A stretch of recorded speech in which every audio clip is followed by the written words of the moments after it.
Welcome dear friends, আশা করি আপনারা ভালো আছেন আর সুস্থ আছেন।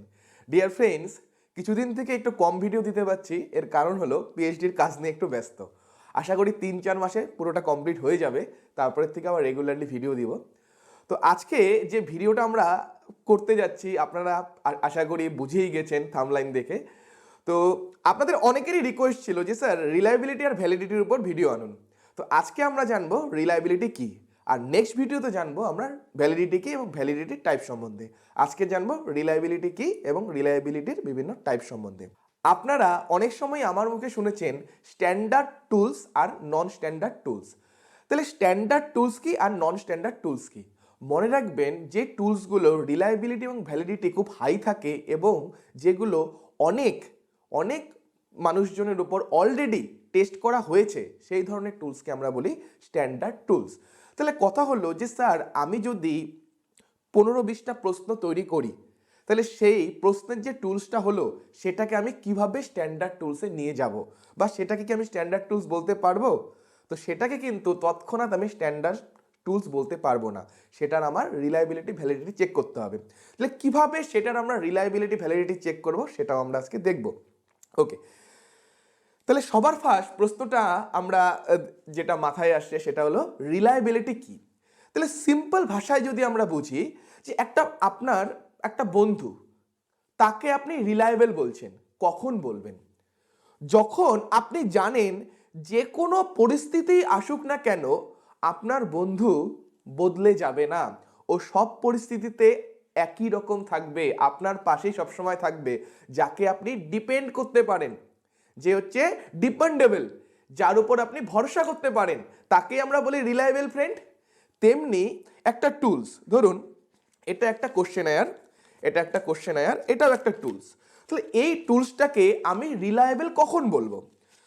আমি এটাকে রিলায়েবল তখনই বলবো যদি ধরুন এই টুলসটার সাহায্যে আমি জানতে চাচ্ছি যে স্টুডেন্টদের মেন্টাল হেলথ কীরকম, আমি এটা জানতে চাচ্ছি। আমি যদি দেখি আজকে আমার সেম কন্ডিশন সেম স্টুডেন্টের উপর অ্যাপ্লাই করলাম, কি বললাম, সেম স্টুডেন্টের উপর সেম কন্ডিশন দিয়েই অ্যাপ্লাই করলাম, আজকে এটা একটা রেজাল্ট দিচ্ছে, দেখলাম আজকে এটা দিয়ে মেপে দেখলাম যে স্টুডেন্টদের মেন্টাল হেলথ 100 আসলো। তাহলে কিছুদিন পর দেখা গেল আমি স্টুডেন্টদের আবার এই টুলসের সাহায্যেই মেন্টাল হেলথ মাপছি, কন্ডিশনও সেম রাখলাম, সেম পরিস্থিতি রাখলাম, সেম স্টুডেন্টদেরই নিলাম। আমি যদি দেখি যে সেম কন্ডিশন আর সেম স্টুডেন্টের উপর এর পরেও রেজাল্টটা প্রায় একই আসছে, এখানে 100 এসেছে, এর পরেরটা প্রায় একই আসছে, তখন আমি সেই টুলসটাকে বলবো বা এই টুলসটাকে বলবো রিলায়েবল। ঠিক আছে, সেটা আমি আরো ডিটেলসে একটু পরে আসছি। তো মনে রাখবেন যখন কোনো একটা টুলস ডিপেন্ডেবল হবে, কনসিস্টেন্ট, প্রিডিক্টেবল, স্টেবল এবং অনেস্ট। স্টেবল কেন বলা হলো? তখন এখন এটা যেরকম রেজাল্ট দিচ্ছে পরবর্তী সময়েতেও একই রকম রেজাল্ট দিবে, তখন সেই ধরনের টুলসগুলোকে আমরা বলবো রিলায়েবল টুলস, যেগুলো হচ্ছে কনসিস্টেন্সি যার মধ্যে থাকবে। ওকে,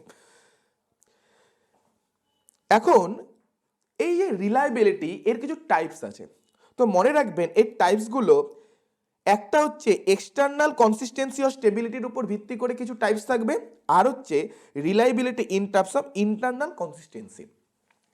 এক্সটার্নাল কনসিস্টেন্সি হচ্ছে ওভারঅল এই যে টুলসটা আছে, ধরুন ওভারঅল এই যে টুলসটা আছে, এই টুলসটা ওভারঅল এর কনসিস্টেন্সি কীরকম, সেটা হচ্ছে এর এক্সটার্নাল কনসিস্টেন্সি, যাকে স্টেবিলিটিও বলা হয়।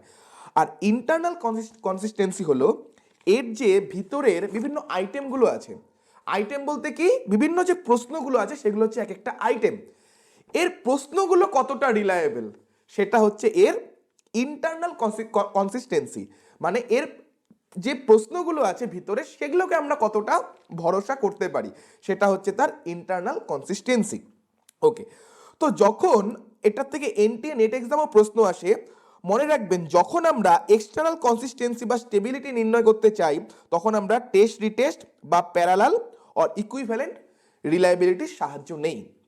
আর যখন আমরা ইন্টারনাল কনসিস্টেন্সি নির্ণয় করতে যাই তখন আমরা split up, Kuder Richardson, KR20, KR21, KR বলতেই মনে রাখবেন কুডার রিচার্ডসনেরই সংক্ষেপ নাম হলো KR।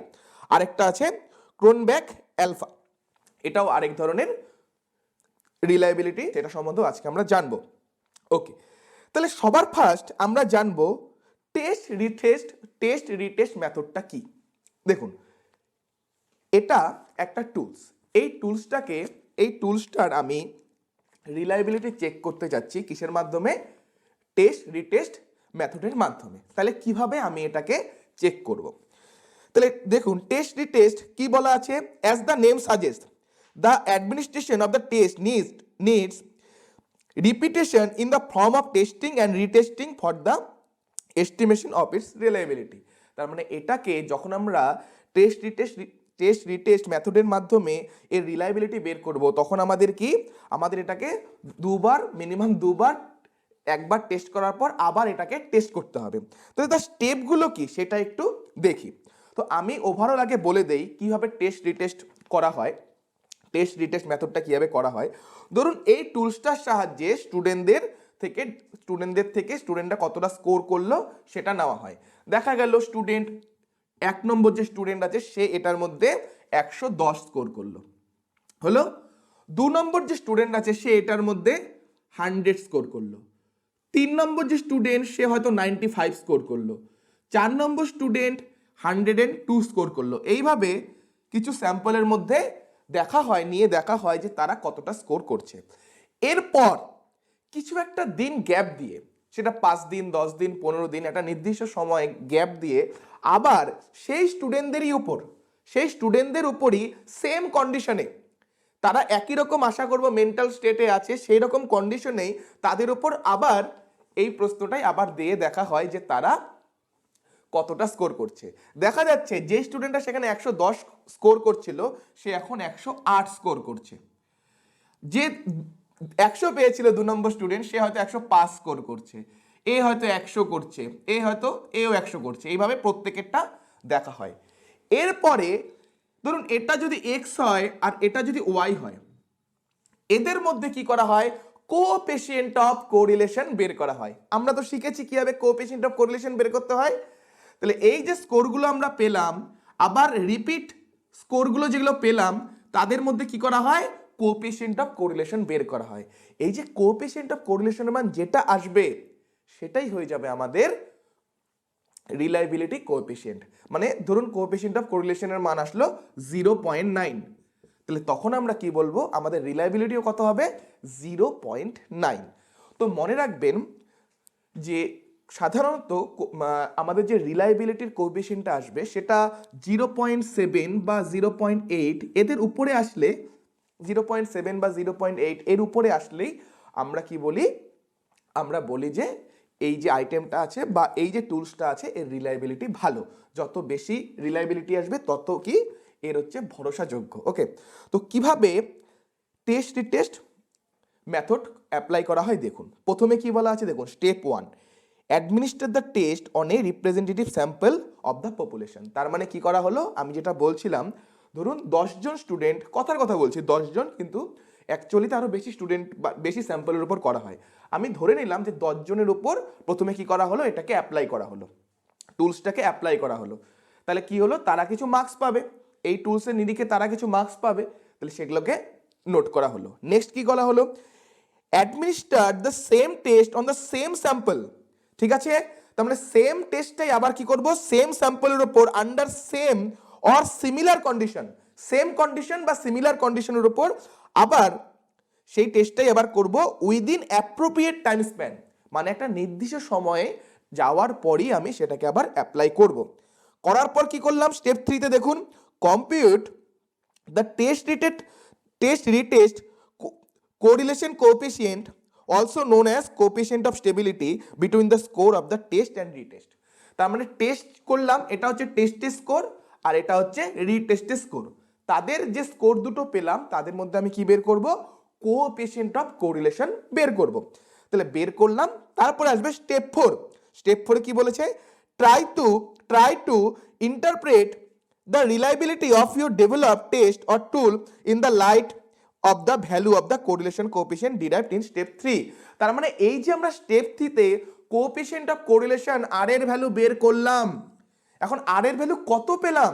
এটার ভ্যালু কি আমি 0.3 পেলাম নাকি 0.7 পেলাম, নাকি 0.92 পেলাম, নাকি 0.15 পেলাম, এটা যেই মান পাবো সেটার উপর ভিত্তি করে আমরা বলবো এর রিলায়েবিলিটিটা কতটা, মানে এই টুলসের রিলায়েবিলিটিটা কতটা।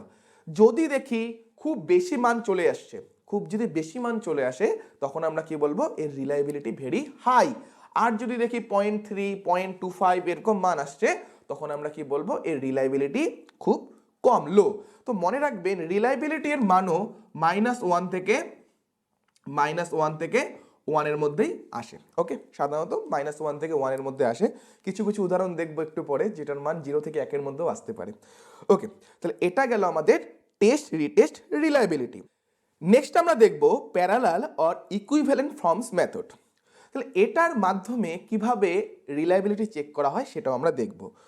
তো এখানে মনে রাখবেন কি করা হয়, এখানে আমরা অনেক সময় শুনেছি না যে যখন প্রশ্নপত্র তৈরি হয় এক সেট প্রশ্নপত্র কিন্তু তৈরি করা হয় না, সেখানে কিন্তু 2 সেট প্রশ্ন মিনিমাম তৈরি করা হয়। তাহলে এটার থেকে আমরা বুঝবো যে আমাদের প্যারালাল বা ইকুইভ্যালেন্ট ফর্ম মেথডটা কি। এটা ধরুন সেট 1, এটা ধরুন সেট 2, ঠিক আছে। তার মানে এখানে কটা প্রশ্ন হচ্ছে বা কটা টুলস তৈরি হচ্ছে, দুটো, ঠিক আছে। কিভাবে আমরা করব দেখুন, এই টুলসের আমি রিলায়েবিলিটি চেক করতে চাই। আমি কি করলাম, এই টুলসের থেকে বিভিন্ন কোশ্চেন বা আইটেম, এখানে হচ্ছে কোশ্চেন বা আইটেমস বলছি, একটা কোশ্চেনারে যে বা এই কোশ্চেনারটা এটাকে টুলস বলা হয়। এই টুলসের মধ্যে যে প্রশ্নপত্রগুলো থাকে সেগুলোকে কি বলা হয়, এক একটা আইটেম। তাহলে ধরুন এখানে মোট কথার কথা বলছি 10টা আইটেম আছে। তাহলে একই রকম ভাবে আমি আরেকটা কোশ্চেনারও তৈরি করব বা টুলস তৈরি করব যেখানেও কি 10টা প্রশ্নই থাকবে, সেখানেও কি 10টা প্রশ্নই থাকবে। দেখুন প্যারালাল বলা আছে, প্যারালাল মানে কি একটা হচ্ছে তার সাথে সমান্তরাল রেখে আরেকটা। তাহলে কি বললাম, এখানেও যদি 10টা প্রশ্ন থাকে এখানেও 10টা প্রশ্ন থাকবে, কিন্তু তার কিছু কন্ডিশন থাকবে। কি কন্ডিশন? কন্ডিশন হলো আমি এখানে প্রথম প্রশ্নটা যে অঞ্চল থেকে করেছি, যে জায়গা থেকে করেছি, এই প্রশ্নটাও সেই জায়গা থেকেই হতে হবে।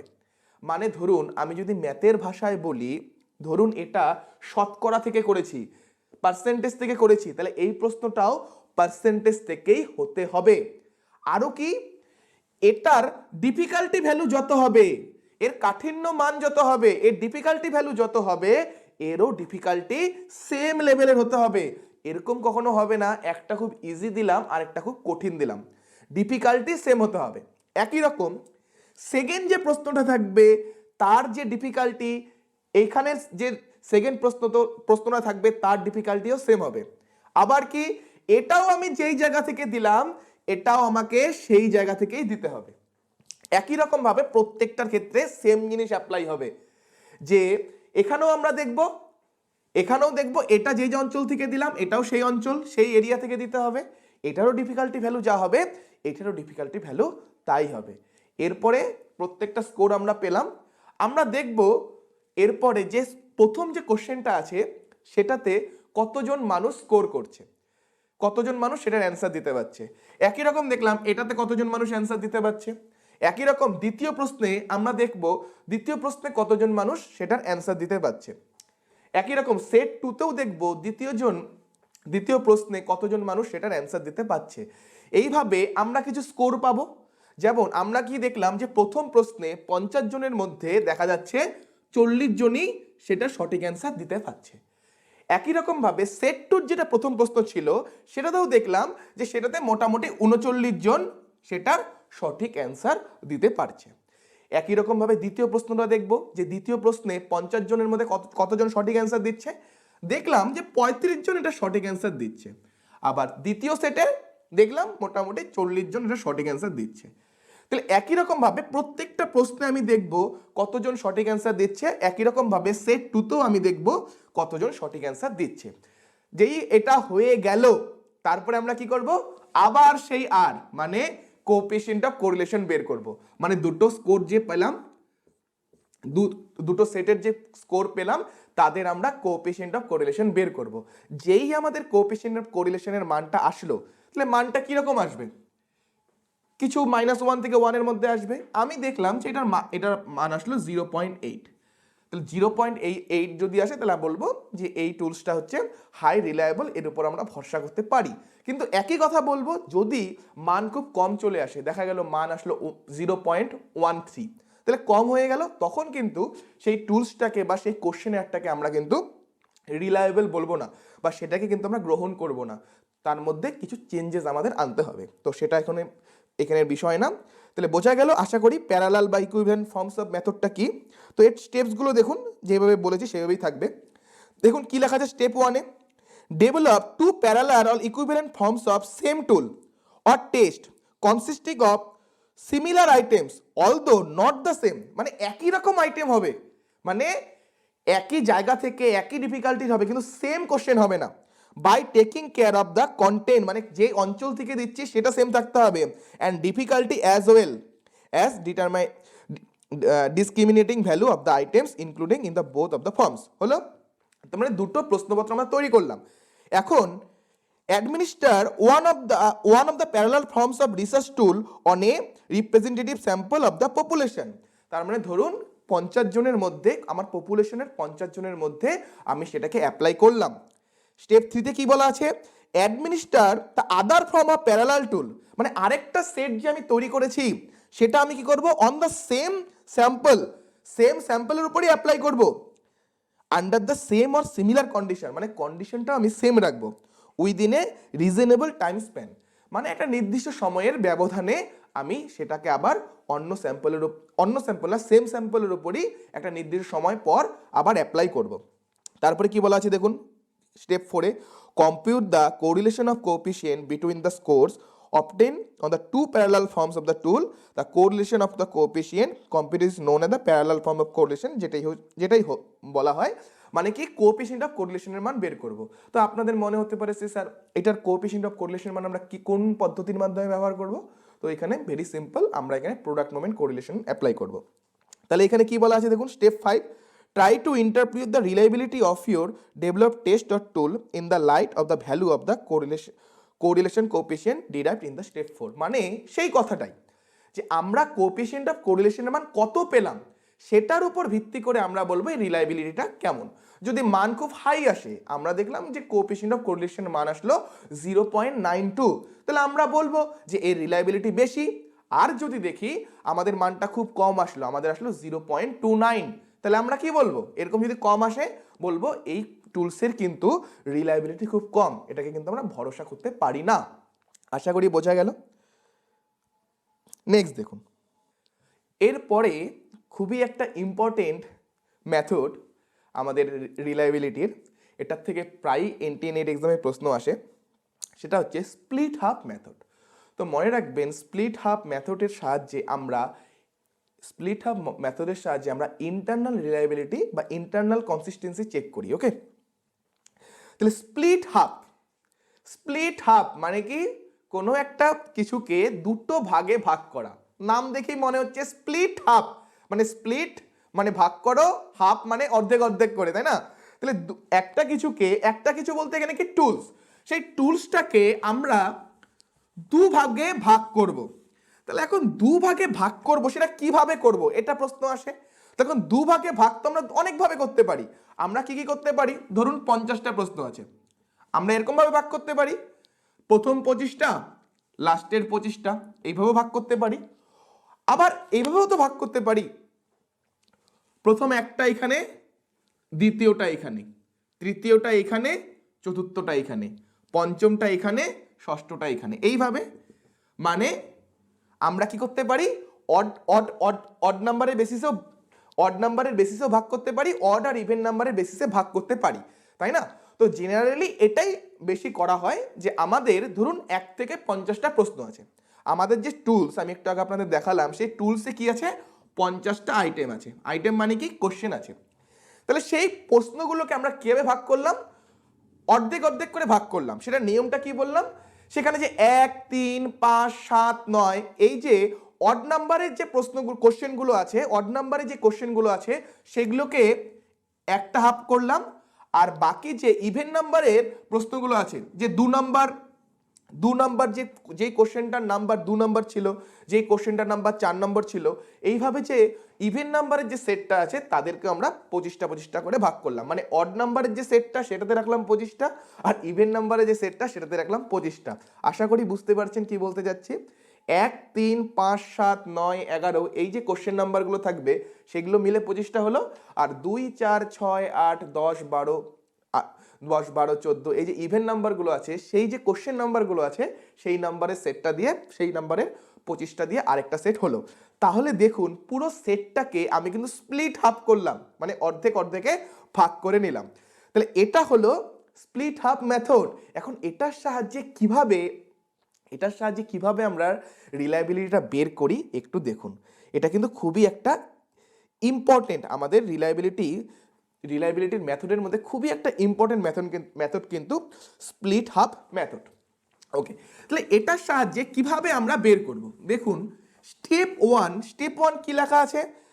Administer the test on a representative sample of the population. তার মানে এই যে 50টা প্রশ্ন ছিল, আমরা কি করলাম এই 50টা প্রশ্ন, ধরুন কথা আমি বলছি 10 জনের উপর এটা অ্যাপ্লাই করলাম। কি বললাম? এই 50টা স্যাম্পল আমি 10 জনের উপর অ্যাডমিনিস্টার করলাম, মানে অ্যাপ্লাই করে দিলাম। ওকে, এখন কি করলাম দেখুন কি লেখা আছে? Score of the items of the test and table with the result in the 2 columns. দেখুন এখানে আমি একটা টেবিল তৈরি করেছি। টেবিলটায় কি আছে দেখুন, serial number of the odd items, তারপরে এখানে কি বলা আছে? Score of the odd items. মানে এই যে প্রশ্নগুলো আমাকে ভাগ করেছি কিভাবে, কোশ্চেন নাম্বার 1, 3, 5, 7 এগুলো একদিকে ছিল, আর কোশ্চেন নাম্বার দেখুন ইভেন আইটেম যেগুলো ছিল 2, 4, 6 এইভাবে যে স্কোরগুলো ছিল, কোশ্চেন নাম্বারগুলো ছিল, সেগুলোকে আমরা আলাদাভাবে ভাগ করেছি। আমরা একটু আগে ভাগ করলাম না, কোশ্চেনগুলোকে 1, 3, 5, 7 এইভাবে একটা ভাগ করলাম, 2, 4, 6, 8 এইভাবে আরেকটাকে ভাগ করলাম। এইভাবে প্রথমে ভাগ করে নিলাম। এখন আমরা কি দেখব? এখন আমরা দেখব যে আমরা 10 জনের উপর এটা অ্যাপ্লাই করলাম। তাহলে প্রথম জনের উপর দেখলাম যে প্রথম জন 1 নম্বরে কত অ্যান্সার পেল। দেখলাম প্রথম জন 1 নম্বরে 1 নম্বর অ্যান্সার পেল, হলো। আবার দেখলাম প্রথম জন 3 নম্বরে অ্যান্সার পেলো কি পেলো না। দেখা গেল সে 3 নম্বরে অ্যান্সার ভুল করেছে, তাহলে সে 0 পেল। একই রকম ভাবে সে 5 নম্বর প্রশ্ন দেখা গেল সঠিক করেছে, তাই সে 1 পেল। একই রকম ভাবে আমরা কি করব, সেই পার্সেন্টারই আমরা দেখব 2 নম্বর প্রশ্নেও ঠিকঠাক অ্যান্সার করলো কিনা। যদি ঠিক করে তাহলে 1, আর যদি না করে তাহলে 0। তাহলে 4 নম্বর প্রশ্নে সে কত পেলো সেটাও দেখব।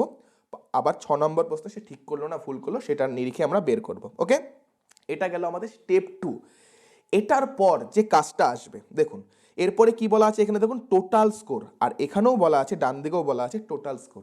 তাহলে সেই পার্সেন্টটা অড আইটেমগুলোতে, মানে অড যে কোশ্চেনগুলো ছিল, সেখানে 25টা প্রশ্ন ছিল, সেই অড 25টা প্রশ্নে কত অ্যান্সার করলো সেটা আমরা দেখব। সেই পার্সেন্টটাই ইভেন যে 25টা প্রশ্ন ছিল সেখানে সে কতটা অ্যান্সার করলো সেটাও আমরা দেখব। তাহলে এখানে দেখুন, ধরুন প্রথম যে পার্সেন্টটা ছিল সেই প্রথম পার্সেন্টটা আমাদের অড যে কোশ্চেন ছিল, যেখানে 25টা প্রশ্ন ছিল, সেখানে সে 20 অ্যান্সার করেছে, 20টা ঠিক করেছে। আর ইভেন অডে করেছে 20টা, আর ইভেন যেটা ছিল, ইভেনে যে 25টা ছিল সেখানে সে দেখা যাচ্ছে 23টা সঠিক অ্যান্সার করেছে। ওকে, একই রকম ভাবে আমরা দ্বিতীয় ব্যক্তির ক্ষেত্রে দেখব।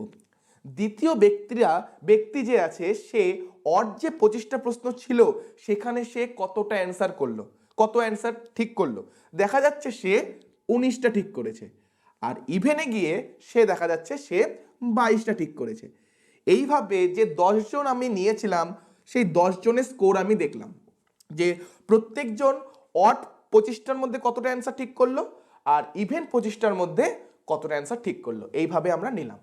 তারপরে আবার সেম খেলা।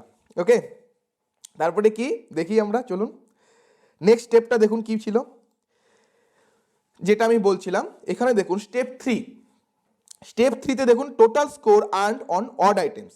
তার মানে প্রথম জন হচ্ছে x1, সে অড নাম্বারের 25টা প্রশ্ন যে ছিল এখানে কত অ্যান্সার করলো সেটা হচ্ছে x1। সেই লোকটাই ইভেন নাম্বার যে 25টা ছিল সেখানে কতটা অ্যান্সার করলো সেটা হচ্ছে y1। একই রকম ভাবে দ্বিতীয় যে লোকটা আছে, সে অড আইটেমে কতটা অ্যান্সার করলো 25টার মধ্যে সেটা x2, সেই লোকটাই ইভেন আইটেমে 25টার মধ্যে কয়টা অ্যান্সার করলো y2, একইভাবে সবগুলো নিলাম। তাহলে এটাকে আমরা বলছি এক্স এর সেট আর এটাকে বলছি ওয়াই এর সেট। এক্স হচ্ছে কি, এক্স হচ্ছে আমাদের যে অড নাম্বারগুলো যে আছে সেটাতে প্রত্যেক ব্যক্তি কত করে স্কোর করছে সেটা হচ্ছে এক্স, আর ইভেন নাম্বার যেগুলো আছে সেটাতে প্রত্যেকটা ব্যক্তি কত করে স্কোর করছে সেটা হচ্ছে ওয়াই। তাহলে প্রথম ব্যক্তি x1, দ্বিতীয় ব্যক্তি x2, এইভাবে যাবে। আশা করি বোঝা গেল।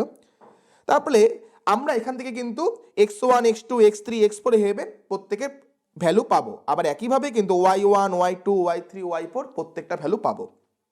নেক্সট কাজ দেখুন, নেক্সট কাজ কি হলো, now compute the correlation coefficient between the set of score X and Y. তার মানে এই যে আমরা স্কোরগুলো পেলাম, কোন স্কোরগুলো দেখুন, এই যে এক্স আর ওয়াই স্কোরগুলো যে আছে এখানে তো কিছু স্কোর পাবো, যে প্রথম জন 25টার মধ্যে দেখা গেল হচ্ছে 20টা সঠিক অ্যান্সার করেছে, সেই লোকটাই ইভেন নাম্বারে সঠিক করেছে 23টা। দ্বিতীয় ব্যক্তি অড নাম্বার 25টা যে ছিল সেখানে সঠিক অ্যান্সার করেছিল 19টা, সেই ব্যক্তিটাই ইভেন 25টা নাম্বারে অ্যান্সার করেছে ঠিক 22টা। তাহলে তৃতীয় ব্যক্তি দেখা গেল 20টা করেছে, এখানেও 20টা করেছে। তাহলে এইভাবে আমরা এক্স এর ভ্যালুগুলো পেলাম, ওয়াই এর ভ্যালুগুলো পেলাম।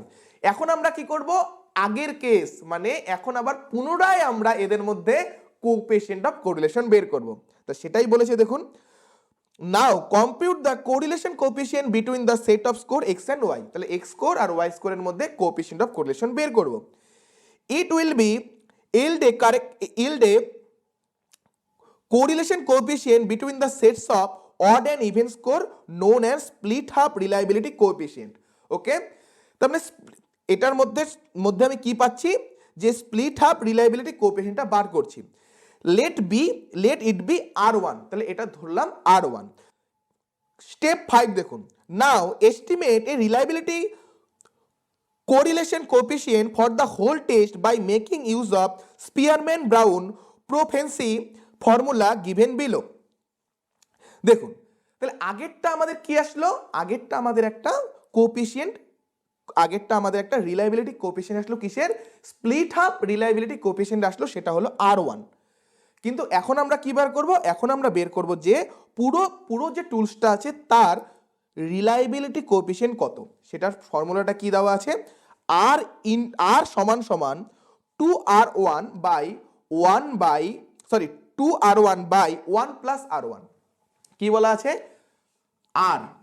আর সমান সমান 2R1 বাই 1 প্লাস R1, মানে আমরা এই যে এক্স আর ওয়াই ছিল, এক্স আর ওয়াই এর মাধ্যমে একটা তো কোরিলেশন বের করলাম, এক্স আর ওয়াই যে স্কোরগুলো থাকলো তার থেকে তো আমরা একটা কোএফিসিয়েন্ট অফ কোরিলেশনের মান বার করলাম, সেটাকে কিন্তু আমরা কি বলছি, সেটাকে আমরা বলছিলাম স্প্লিট হাফ কোএফিসিয়েন্ট কোরিলেশন। তাহলে সেটাকে আমরা বলছি এখানে R1, সেই R1 এর ভ্যালু আমরা পেলাম। এখন সেই R1 এর ভ্যালু যদি আমরা এখানে বসাই তাহলে আমরা রিলায়েবিলিটি কোএফিসিয়েন্টের ভ্যালু পাবো।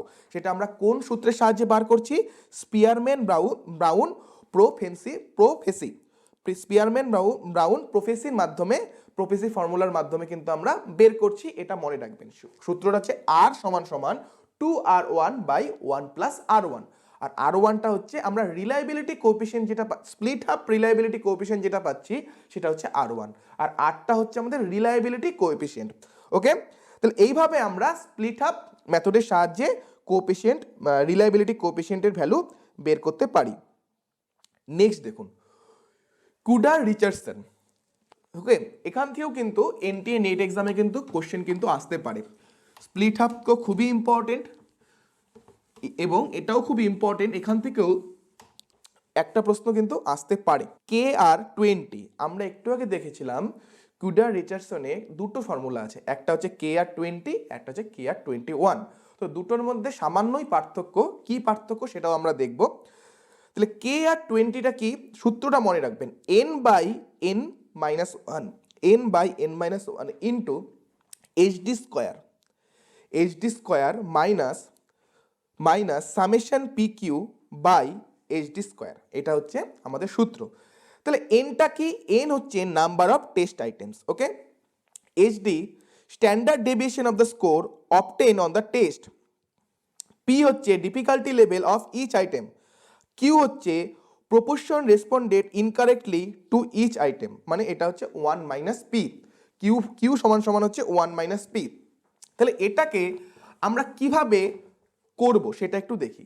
তো মনে রাখবেন এই কুডার রিচার্ডসনে কিন্তু আমাদের যে প্রত্যেকটা কোশ্চেন থাকবে সে প্রত্যেকটা কোশ্চেনের কিন্তু আমাদের ডিফিকাল্টি ভ্যালু বের করতে হবে।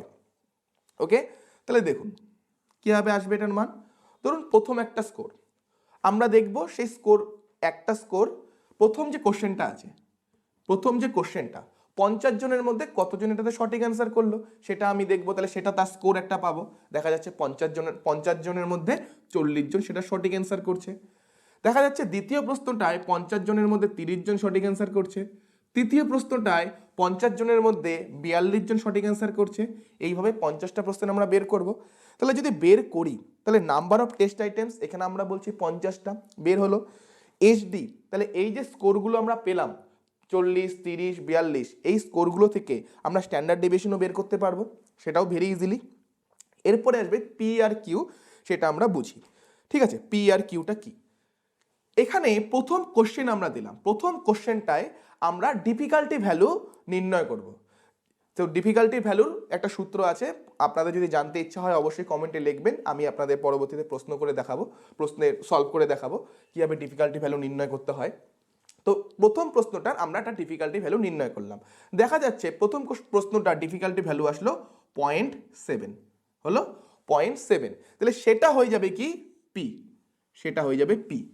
তাহলে অটোমেটিক কিউ কি, কিউ হচ্ছে 1 মাইনাস পি, কিউ হচ্ছে কিউ সমান সমান 1 মাইনাস পি। তাহলে 1 মাইনাস 0.7, তাহলে এটা করলে আমরা কত পাবো? 0.3 পাবো। একই রকম ভাবে দ্বিতীয় প্রশ্নের আমরা ডিফিকাল্টি ভ্যালু বার করব। দেখা যাচ্ছে দ্বিতীয় প্রশ্নের ডিফিকাল্টি ভ্যালু আসলো 0.6। তাহলে একই রকম ভাবে কিউ সমান সমান কি 1 মাইনাস পি করলে আমরা পাবো 0.4। একই রকম ভাবে আমরা 3 নম্বর প্রশ্ন বার করব, 4 নম্বর প্রশ্ন, এইভাবে 50টা প্রশ্ন বের করলাম। তাহলে আমাদের এখানে সূত্রে কি আছে? P Q. তাহলে এখন আমরা পি জানি, কিউ জানি, তাহলে পি কিউ বের করব। তাহলে পি, এটা পি এটা কিউ, তাহলে পি কিউ যদি গুণ করি আসবে আমার 21, তাহলে 2 ঘর আগে দশমিক 0.21, এটা গুণ করলাম আসলো 0.24। এইভাবে প্রত্যেকটা আইটেমের পি কিউ বার করার পর পি কিউ বার করব, মানে পি আর কিউ আলাদা করে বার করার পর পি কিউ গুণ করব। তাহলে এখানে যতগুলো আইটেম থাকলো 50টা আইটেমের পি কিউ যে ঘরটা সেটা যদি আমি সামেশন করি তাহলে সামেশন পি কিউ পেয়ে যাব। তাহলে আমরা সূত্রে যে আমাদের সামেশন পি কিউ আছে সেটা বের করে ফেলতে পারবো। আর এইচডি তো আমি বললাম কীভাবে বের করতে হবে, প্রত্যেকটা যে স্কোর আছে কতজন সেটা সঠিক অ্যান্সার করলো সেটা হচ্ছে এক একজনের স্কোর, সেটার থেকে আমরা তার এইচডি বের করতে পারবো। ওকে, তাহলে এইভাবে আমরা এই কে আর 20 মানে কুডার রিচার্ডসন 20-র মাধ্যমেও কিন্তু রিলায়েবিলিটি বের করতে পারি। এখন দেখুন কে আর 21, 21টা এটা নিচে যেত, একসাথে হবে না, অ্যাকচুয়ালি এরকম হতো কে আর 21। ওকে, তাড়াহুড়াতে একটু ভুল হয়ে গেছে। তো কে আর 21 কখন আমরা অ্যাপ্লাই করব আর কখন আমরা কে আর 20 অ্যাপ্লাই করব? মনে রাখবেন যদি প্রত্যেকটা প্রশ্নের ডিফিকাল্টি ভ্যালু যদি সেম চলে আসে, ইকুয়াল চলে আসে, তখন আমরা কে আর 20 ইউজ না করে আমরা ইউজ করব কে আর 21। কে আর 20 ইউজ করবো না, কে আর ইউজ করবো কে আর 21। আর যদি ডিফিকাল্টি ভ্যালু আলাদা আসে, তাহলে অটোমেটিক আমরা কে আর 20 ইউজ করব, মনে রাখবেন এটা। তো কে আর 21-এর সূত্রটা দেখুন কি আছে। K R 21 n by n minus 1 into 1 minus m minus m square by n by HD square. তাহলে একই রকমভাবে প্রত্যেকটা আইটেম থাকবে, তাদের বিভিন্ন স্কোর থাকবে, সেই স্কোরগুলোর আমাদের মিন বের করতে হবে m, সেই স্কোরগুলোর থেকে আমরা এইচডি বার করতে পারবো স্ট্যান্ডার্ড ডেভিয়েশন। তাহলেই আমরা কুডার রিচার্ডসন 21-এর সাহায্যে কোএফিশিয়েন্ট অফ রিলায়েবিলিটি কোএফিশিয়েন্ট যেটা পাবো সেটা আমরা বের করতে পারবো যে কতটা রিলায়েবিলিটি আসছে। ওকে, আর একটাই আমাদের বাকি থাকলেও সেটা হচ্ছে দেখুন ক্রোনব্যাকস কোএফিশিয়েন্ট আলফা। ঠিক আছে, তো এটাও মনে রাখবেন যে এখানেও তাড়াহুড়াতে একটু ভুল হয়ে গেছে, কে আর নিচের দিকে হবে। তো কে আর 20 আর কে আর 21 এটা কোনো জায়গায় আমরা ইউজ করতে পারি না। তখন সাধারণত যখন আমাদের স্কোরগুলো 1 আর 0 দিতে হয় তখনই আমরা কে আর 20 বা কে আর 21 এই ফর্মুলাটাকে ইউজ করতে পারি। যদি এমন কোনো আমাদের কাছে টুলস আছে যার নাম্বারগুলো 0-1 বাদেও আমরা দিতে পারি, 0-1 বাদে ধরুন দিতে পারি, ধরুন 3 4 5 6 এরকম যে কোনো একটা নাম্বার দিতে পারি, বা 1 2 3 4, শুধু 0-1 দিতে পারছি না। এতক্ষণ স্কোরগুলো আমরা কি করছিলাম, যে যদি ঠিক করে 1, যদি ভুল করে 0। কিন্তু যদি এরকম থাকে যে কখনো 0 দিব, কখনো 1 দিব, কখনো 2 দিব, কখনো 3 দিব, মানে বাইনারি না, শুধু 0 আর 1 না, 0-1 বাদেও অন্যান্য স্কোরও যদি কোশ্চেনগুলোকে দেওয়া যায় তাহলে তাদের বিভিন্ন স্কোর পাবো। তাহলে তখন আমরা KR20 বা KR21 ইউজ করবো না, তখন আমরা অন্য রিলায়েবিলিটি বের করার জন্য অন্য মেথড ইউজ করব, সেটা হচ্ছে আমাদের ক্রোনব্যাক কোএফিসিয়েন্ট আলফা। ক্রোনব্যাক কোএফিসিয়েন্ট আলফা, সেটা সূত্রটা দেখে নিন কি আছে। RA, ওকে, সূত্রটা হচ্ছে RA দিয়ে বলা আছে n/n-1 into 1 summation sigma 1 square by sigma square. তাহলে সিগমা 1 কি আর সিগমা কি? সিগমা 1 স্কোয়ার বলতে কি বলা আছে দেখুন, sum of the items variance. আমরা তো ভ্যারিয়েন্স পড়েছিলাম HD স্কোয়ার, তাহলে দেখুন, আর এটা কি বলা আছে, variance of the total score on the scale, মানে সবগুলো স্কোর যে আছে তাদের টোটাল ভ্যারিয়েন্স কত সেটা আমাদের দেখতে হবে। তাহলে এই ভ্যালুগুলো যদি আমরা জানি তাহলেই আমরা কি এর সাহায্যে আমরা হচ্ছে রিলায়েবিলিটি মান বের করতে পারবো। তো পরীক্ষায় যদি কখনো প্রশ্ন আসে, মনে রাখবেন এই ভ্যালুগুলো দেওয়া থাকবে। পরীক্ষায় যদি NTA নেট এক্সামে কখনো যদি প্রশ্ন আসে এই ভ্যালুগুলো দেওয়া থাকবে, ওকে। তো এটাই ছিল মোটামুটি আমাদের রিলায়েবিলিটির বিভিন্ন টাইপ সম্বন্ধে। তো আপনাদের ভিডিওটা কেমন লাগলো অবশ্যই কমেন্ট করে জানাবেন। ভিডিওটা যদি ভালো লেগে থাকে অবশ্যই ভিডিওটাকে লাইক করবেন, যার প্রয়োজন তার সাথে শেয়ার করবেন। এরকম আরও ভিডিও পেতে আমাদের চ্যানেলটাকে অবশ্যই সাবস্ক্রাইব করবেন। ভালো থাকবেন এবং সবাইকে ভালো রাখবেন। Thank you.